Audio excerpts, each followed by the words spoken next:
దీప గురించి ఎక్కువ ఆలోచించి బాధపడకు చెల్లెమ్మ. అయినా వాళ్ల మధ్య కోపాలు పాల పొంగులాంటివి. నువ్వా మాట చెప్పావు కదా, ఏమంటుందో చూద్దాం. అత్తయ్య, పిలిచింది నిన్నే అనుకుంటా అక్క. ఆ అత్తయ్యని కాదు, మిమ్మల్ని పిలిచాము. చంటిదానికి పాలు కావాలేమో, గ్లాసులో పోసిచ్చే అక్క. నేను మీతో మాట్లాడాలి. నేను ఎవరితోనూ మాట్లాడని చెప్పక్క. అయితే నేనే మాట్లాడతాను. ఏంటో అడగక్క. చెప్పవే. నువ్వు పాల సంగతి చూసుకో. నేను అత్తయ్యతో మాట్లాడాలి. మాట్లాడమ్మా. అత్తయ్య, నువ్వన్న ప్రతి మాట నా క్షేమం గురించి చెప్పిందే. ఇప్పటికైనా అర్థం చేసుకున్నావు, సంతోషం. శౌర్య నా కూతురే. ఇది కూడా నా బిడ్డే కదా అత్తయ్య. నా భర్త ప్రేమకి ప్రతిరూపం. మీరే దీని మీద ఇన్ని ఆశలు పెట్టుకుంటే నేనెన్ని ఆశలు పెట్టుకుంటాను. ఆశలు ఎవరైనా పెట్టుకుంటారు, నిలబెట్టుకోవాలి కదా. నీకు మాటిస్తున్నాను అత్తయ్య, నీ కొడుకు వారసత్వాన్ని నీ చేతిలో పెట్టే బాధ్యత నాది. కానీ నేను ఆ ఇంటికెళ్ళాలి. బాధ్యత నాది అంటే మాట విన్నావేమో అనుకున్నాను. నీ మొండి పట్టుదల మాత్రం వదులుకోలేదన్నమాట. అది కాదత్తయ్య, నేను ఆ ఇంటికెళ్ళాలి. ఎందుకే? అదేమన్నా నీ పుట్టిల్లా? నా పుట్టిల్లే అత్తయ్య. అది నీ పుట్టిల్లు కాదు దీపా, నిన్ను పని మనిషిని చేసిన ఇల్లు. అక్కడ నీకు కొందరి వల్ల ఏవైనా జరగచ్చు. ఏం జరగదత్తయ్య? నాకిప్పుడు మరొకటి అర్థం అవుతుంది దీపా. ఏంటత్తయ్య? నువ్వు ఇంటి దగ్గరుంటే ఈ అవిటి దానికి ఎక్కడ సేవలు చేయాల్సి వస్తుందో అని భయపడుతున్నావు కదూ. అత్తయ్య, ఎవరి సాయం లేకుండా నా పనులు నేను చేసుకోగలను. నీతో సేవలు చేయించుకునేంత దౌర్భాగ్యం నాకేం పట్టలేదు దీపా. అత్తయ్య ప్లీజ్, మీరెలా మాట్లాడకండి. మీరు నాకు జీవితాన్ని ఇచ్చారు. మీ కళ్ళ ముందే మీ కొడుకు నా మెడలో తాళి కడితే మీరు నన్ను కోడలిగా ఆదరించారు. నా కూతుర్ని మీ సొంత మనవరాల్లా చూస్తున్నారు. అలాంటి మీకు సేవలు చేసుకునే అవకాశం రావడం నా అదృష్టం అత్తయ్య. ఈ మాటలు వినడానికి బాగుంటాయి దీపా, కానీ నేను వినాలనుకునే మాటలు ఇవి కావు. అత్తయ్య, నేను శివనారాయణ గారింటికి వెళ్ళాలి. ఎందుకు? కారణం ఉంది. ఏంటా కారణం? అది ఇప్పుడు చెప్పలేను అత్తయ్య, కానీ చెప్పే రోజు ఒకటి వస్తుంది. ఆ రోజు నీకు అర్థమవుతుంది నీ కోడలు ఇదంతా ఎందుకు చేస్తుందో. అంత చెప్పకూడని మాట నీ దగ్గర ఏముంది? ఏదో ఉందిలే అత్తయ్య. కడుపుతో ఉన్నాక సంతోషంగా ఉంటేనే కదా బిడ్డ ఆరోగ్యంగా పుట్టేది. నేను సంతోషంగా ఉండాలంటే ఆ ఇంటికి వెళ్ళనివ్వండి. మీకు మాటిస్తున్నాను, నా కడుపులో బిడ్డ క్షేమం కోసం నా ప్రాణం అడ్డు పెడతాను అత్తయ్య. మాటిస్తున్న ఈ చేతుల్లోనే బిడ్డని పెట్టి నా మాట నిలబెట్టుకుంటాను. ఆడదాన్ని ఆడదే కదా అర్థం చేసుకోవాలి. నా కళ్ళల్లో నిజాయితీ కనిపించట్లేదా అత్తయ్య? నేనే తప్పు చేయట్లేదని. కడుపుతో ఉన్నప్పుడు కోడలికి అత్తగారు ఏదైనా ఇవ్వాలనుకుంటుంది. నాకు ఆ ఇంటికి వెళ్లే అనుమతి ఇవ్వండి అత్తయ్య. నేను అసలైన కారణం చెప్పిన రోజున నీ ముందు తలెత్తుకుని ఉండేలా ఉంటాను, కానీ తల దించుకొని నిలబడినత్తయ్య. అర్థం చేసుకోండి. నా కొడుకు నువ్వు ఆ ఇంటికి వెళ్ళడానికి నాకు చెప్పకూడని కారణం ఉందని తెలుసు. 2 సార్లు అడిగాను, చెప్పలేదు. కొడుకు మీద నమ్మకంతో వదిలేశాను. ఇప్పుడు కోడలి మీద నమ్మకంతో వదిలేస్తున్నాను. థ్యాంక్స్ అత్తయ్య. పోవే, నేనే మొండిదాన్ని అనుకున్నాను, నువ్వు నాకంటే మొండిదానివి. చూసావా అక్క, ఇది నా చేతే ఒప్పించుకుంది. ఏదైతేనే అత్తగారు కోడలు కలిసిపోయారు. సంతోషం. ఏం సంతోషం అక్క. దీప వాళ్ళ ఇంటికి వెళ్ళడం మా అన్నయ్యకి ఇష్టం లేదు, మా వదినకి ఇష్టం లేదు, మా నాన్నకి ఇష్టం లేదు. నా భర్తే అత్తయ్య. మాట గొంతులో ఆగిపోవచ్చు, మనసులో ఆగిపోదు. నీ కోడల్ని చూస్తూ ఉంటే నిన్ను మీ ఆయన్ని కలిపేలా ఉంది చెల్లెమ్మ. ఏంటక్క అన్నా? అదే పాలు చల్లారితే తోడు వేద్దామని. ఏమైందో అర్థం కావట్లేదు కాంచన. గత కొద్ది రోజులుగా నీ జ్ఞాపకాలతోనే బతుకుతున్నాను. నువ్వంటే ఎప్పుడో గానీ రావు, తండ్రి అస్తమానం వస్తాడు కదా. ఏమండి, రా కావేరి. మీరు బెడ్రూమ్ లో ఉన్నారేమో నేను అక్కడికి వెళ్ళాను. నిద్ర పట్టడం లేదని ఇక్కడికి వచ్చాను కావేరి. అవును, అడగకుండానే పాలు తీసుకొచ్చావేంటి? ఈ మధ్య మీరు మందు తాగడం మానేశారు కదా, ఈ పాలు తాగండి. కూర్చో. ఏమండి, ఏంటి కావేరి? నేను మిమ్మల్ని ఒకటి అడగాలి. ఏంటది? మీరు కాంచనక్క దగ్గరికి వెళ్ళిపోతారా? ఏం మాట్లాడుతున్నావు కావేరి? మీరు మీ మొదటి భార్య దగ్గరికి పూర్తిగా వెళ్ళిపోవాలనుకుంటున్నారా? ఏంటిది? ఏమైంది నీకు? నేను చాలా మారానండి. ఇదివరకు నా ఆనందం తీసుకోవడంలో ఉండేది, ఇప్పుడు ఇవ్వడంలో కనిపిస్తోంది. కాంచన మళ్ళీ నన్ను దగ్గరికి తీసుకుంటుందనుకుంటున్నావా? అలాగని మీరు కూడా కోరుకోలేదు కదా. వాళ్ళని నేనాడు మర్చిపోలేదు.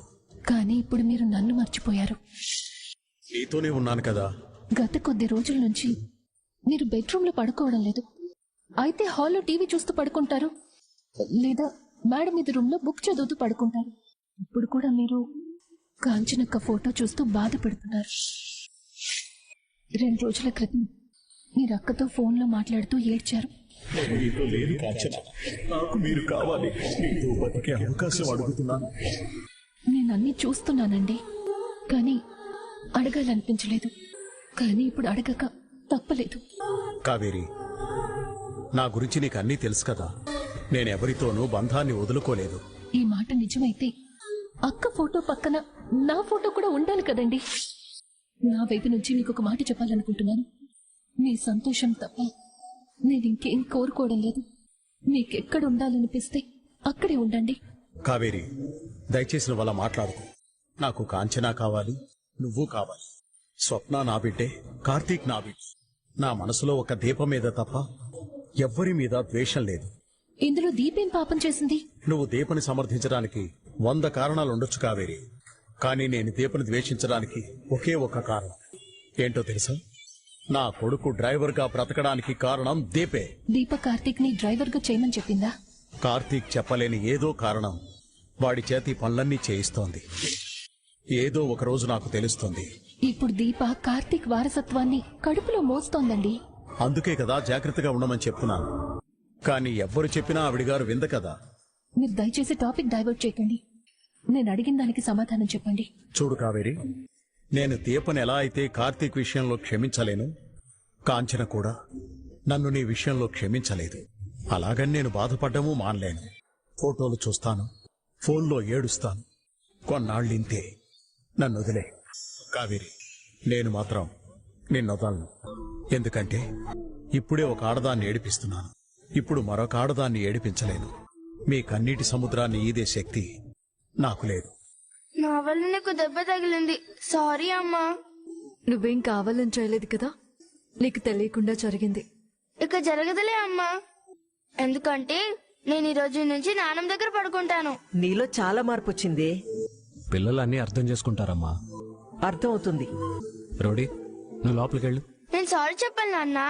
చెప్పావు కదా. అమ్మకి చెప్పాను, కానీ బేబీకి చెప్పలేదుగా. సారీ బేబీ, ఇంకెప్పుడలా కాలు తగిలించను, సరేనా? ఓకే చెప్పింది. Thanks baby, good night. Good night. Good night కూడా చెప్పింది. Okay bye. శౌర్య, అటు కాదే, నా రూమ్ ఇటు. అలవాటైపోయింది నానమ్మా, ఇటు వెళ్తాను. థ్యాంక్స్. దేనికి? దీపని అర్థం చేసుకున్నాను. ఎంత అర్థం చేసుకున్నా నా భయాలు నాకున్నాయిరా. దీపైతే నాకు మాటిచ్చింది, ఆ మాట మీద నాకు నమ్మకం కూడా ఉంది. కానీ భయం వేరు. ఏం కాదమ్మా, మనమే తప్పు చేయనప్పుడు మనకేం కాదు. ఈ మాట కొన్నిసార్లు తప్పవుతుందిరా. ఎలాంటప్పుడో తెలుసా? మనం రోడ్డు మీద చాలా పద్ధతిగా జాగ్రత్తగా ముందు వెనక చూసుకుని వెళ్తూ ఉంటాం. సడన్ గా ఎవడో రాంగ్ రూట్ లో డ్రైవ్ చేసుకుంటూ వచ్చి యాక్సిడెంట్ చేస్తాడు. మనకే గాయాలవుతాయి, మనమే నష్టపోతాం. ఇక్కడ మనమేమైనా తప్పు చేశామా? లేదు, మన దారిన మనం పోతున్నాం. కానీ నష్టం ఎవరికి జరిగింది? మనకే కదా. జీవితం కూడా డ్రైవింగ్ లాంటిదేరా. మనం ధర్మంగా బతకొచ్చు, న్యాయంగా బతకొచ్చు. కానీ మనం అంటే పడని వాళ్ల చేతలు మనకి యాక్సిడెంట్ చేస్తాయి. నీ కొడుగ్గా నేను కూడా నీకు మాటిస్తున్నానమ్మా. నీ కోడలి మాట నిలబెట్టే బాధ్యత నాది. ధైర్యం సరిపోవట్లేదురా. మీ మాటలు మనసులోకి తీసుకోవడానికి నాకు కాస్త టైం పడుతుందేమో. అత్త భయాన్ని ఎలా పోగొట్టాలి బావా? అమ్మ కదా, పిల్లల విషయంలో ఎప్పుడూ కొంత భయం తన దగ్గరే. ధైర్యం చెప్పాల్సిన చేతులు ఇంకెక్కడో ఉన్నాయి. రేపటి నుంచి అత్త మొహం ఎలా చూడాలో ఏంటో. దీపా, ఇక్కడెవరూ ఏ తప్పు చేయలేదు. నువ్వు ఎందుకు అత్త వాళ్ళ ఇంటికి వస్తానన్నావో వాళ్ళెవరికీ తెలియదు, నాకు మాత్రమే తెలుసు. అత్తనే మావయ్యనే నువ్వు అమ్మా నాన్న అని పిలవకపోయినా కనీసం వీలైనంత ఎక్కువసేపు వాళ్ళు నీ కళ్ళ ముందు ఉండాలని కోరుకుంటున్నావు. అవును బావా. నేను అర్థం చేసుకోగలను మరదలా. మా అమ్మ భయం అంతా ఇదిగో ఇక్కడే ఉంది. మన బిడ్డకేం కాదు బావా. ఇక్కడేది ఊరికే జరగట్లేదు. కొన్ని మనకి అర్థమవుతున్నాయి, కొన్ని మనకి అర్థం కావడం లేదు, అంతే. నా మెడలో ఈ తాళి నా ఇష్టంతో పడిందా, పోనీ నీ ఇష్టంతో పడిందా? కట్టించుకోవాలని నేను కాని, కట్టాలని నువ్వు కాని ముందే అనుకున్నాము. మనమిద్దరం పెళ్లి చేసుకుంటామని. తాళి కట్టే ముందు క్షణం వరకు మనకే తెలియదు, కానీ ఒకరంటే ఒకరికి వ్యక్తిగత గౌరవం ఉంది. నువ్వేమో తాళి కట్టేశావు, నేను కట్టించుకున్నాను. కట్టిన తర్వాత నేను ఈ తాళి తెంపి విసిరి కొట్టి వెళ్ళిపోవచ్చు కదా. ఎందుకు తాళి తెంపలేకపోయాను? పోనీ ఇదే తాళి బయట కట్టుండొచ్చు, బస్టాండ్లో కట్టిండొచ్చు, రోడ్డు మీద కూడా కట్టిండొచ్చు. కానీ అత్తయ్య ముందే ఎందుకు కట్టావు? సంకల్ప బలం బావా. మా నాన్న దగ్గర మీ అమ్మ తీసుకున్న మాట. నీ కూతురు పుడితే నా కొడుక్కిచ్చి పెళ్లి చేస్తానని ఈ చెల్లికి మాటిచ్చా. నేను నీ భార్యగా పుట్టి మరొకసారి మనిద్దరికి పెళ్ళవుతుంటే నువ్వు నేను బావ మరదలమని తెలిసేంత వరకు ఇదంతా ఎందుకు జరిగిందో అర్థం కాలేదు. అవును మరదలా. అంత సంకల్పం దైవ శాసనం బావా. అన్న మాట జరిగి తీరాల్సిందే. ఇప్పుడు మళ్ళీ అదే మనిషి మరొకసారి తెలియకుండానే సంకల్పించుకుంది, నా కొడుక్కి పుట్టబోయేది వాళ్ళ అమ్మ అని. నా మనవరాలి రూపంలో నా ఇంట్లోనే పుట్టబోతుంది నాన్న. అది సంకల్పం కాకపోతే మన తాతకి మా అత్తకి ఒకేసారి అమ్మమ్మ కల్లోకి రావడం ఏంటి? ఆ తర్వాత రోజే నేను ప్రెగ్నెంట్ అని డాక్టర్ చెప్పడం ఏంటి? ఈ సంకల్పం కూడా అత్త కన్న కలే బావా. కడుపులో బిడ్డకేం కాదు బావా. జోష్న కాదు, పారిజాతం గారే కాదు, వాళ్ళ కుటుంబంలో చచ్చిపోయిన వాళ్ళందరూ మళ్ళీ ప్రాణం పోసుకొచ్చినా సరే మన బిడ్డ పాదాలు మట్టిని తాకకుండా ఎవ్వరూ ఆపలేరు బావా. ఒకవేళ ఆపితే, అలాంటి ప్రయత్నమే జరిగితే నాలోని అమ్మ ఆదిశక్తి అవతారం ఎత్తుతుంది. నీ ఉగ్ర రూపం నాకు కూడా దర్శనం అయిందిలే దీపా. అలాంటి ఉగ్రమూర్తిని శాంతిమూర్తిగా మార్చావుగా. నేను అలా చూస్తే నాకు కూడా భయం వేస్తుంది. ఊరుకో బావా, నీకేదో కోపం తక్కువ ఉన్నట్టు. నేను ఆదిశక్తినైతే నువ్వు ఆదిశంకరుడు. నాది ఉగ్రరూపం అయితే నీది విశ్వరూపం. నువ్వు మా అమ్మ, మీరే నా బలం, మీరే నా బలహీనత. మీకేదైనా అవుతుందన్న ఆలోచన కూడా నేను తట్టుకోలేను దీపా. నాకు తెలియకుండానే నాలో కోపం శివతాండవం ఆడుతుంది. జోష్న జస్ట్ మిస్ అయింది బావా. మిస్ అయిందిలే గాని రేపటి నుంచి మనం డ్యూటీకి వస్తున్నామని తాతకి చెప్పాను, ఇక్కడ నువ్వు అమ్మకి చెప్పావు. ఇక రెండు వైపులా మనల్ని ఎవరూ ఏమీ అడగరు, కానీ వాళ్ళు చెప్పింది నిజమని నిరూపించుకునే అవకాశం కోసం వెయిట్ చేస్తారు. మనం చిన్న తప్పు చేశామా ఇక వాళ్ళు మన మాట వినరు. ఏం జరగదులే బావా. నువ్వు నేను కలిసి మన బేబీకి ఏం జరగకుండా చూసుకోవాలి, అలాగే నీ ఆరోగ్యం కూడా. నువ్వుండగా మాకేం కాదు బావా.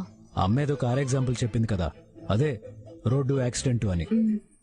జరుగుతున్న మన జీవితానికి అది మంచి ఎగ్జాంపుల్, తెలుసా నీకు? నువ్వు మాతో ఉండగా మాకేం కాదు. అవును, సరే ఏం కాదు. నవ్వుతావేంటి?